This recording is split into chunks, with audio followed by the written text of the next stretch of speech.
ఏపీలో కూటమి ప్రభుత్వం అధికారంలోకి వచ్చి రెండేళ్లవుతుంది. ఎన్నికలకు ముందు కూటమి పార్టీలు రాష్ట్ర ప్రభుత్వ ఉద్యోగులకు డీఏ, పీఆర్సీ బకాయిల చెల్లింపు, కొత్త పీఆర్సీ నియామకం, ఐఆర్ ప్రకటన సహా పలు హామీల్ని ఇచ్చాయి.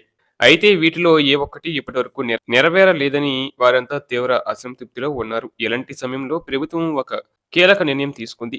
ఓ విభాగంలో పనిచేస్తున్న ఉద్యోగులకు ఏకంగా 20% జీతాల పెంపుతో పాటు గ్రాట్యుటీని కూడా డబుల్ చేసింది.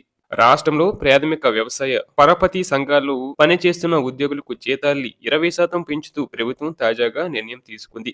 ఈ మేరకు వ్యవసాయ శాఖ మంత్రి అచ్చెన్నాయుడు తాజాగా ఆయా ఉద్యోగ సంఘాలతో నిర్వహించిన చర్చలో హామీ ఇచ్చారు. అలాగే వారికి ప్రస్తుతం ఇస్తున్న 20 లక్షల రూపాయల గ్రాట్యుటీని సైతం రెట్టింపు చేస్తూ 4 లక్షలకు పెంచుతూ నిర్ణయం తీసుకున్నారు. వీటితో పాటు పీఏసీఎస్ ఉద్యోగులకు కల్పిస్తున్న ఆరోగ్య బీమాలోనూ మార్పు చేశారు. ప్రతి ఉద్యోగికి 5 లక్షల కవరేజీతో కూడిన సమగ్ర గ్రూప్ మెడికల్ ఇన్సూరెన్స్ వర్తింప చేస్తున్నట్లు మంత్రి అచ్చెన్నాయుడు హామీ ఇచ్చారు. దీంతో సమ్మెకు సిద్ధమైన పీఎస్సీఎస్ ఉద్యోగులు తమ నిర్ణయాన్ని ఉపసంహరించుకున్నారు.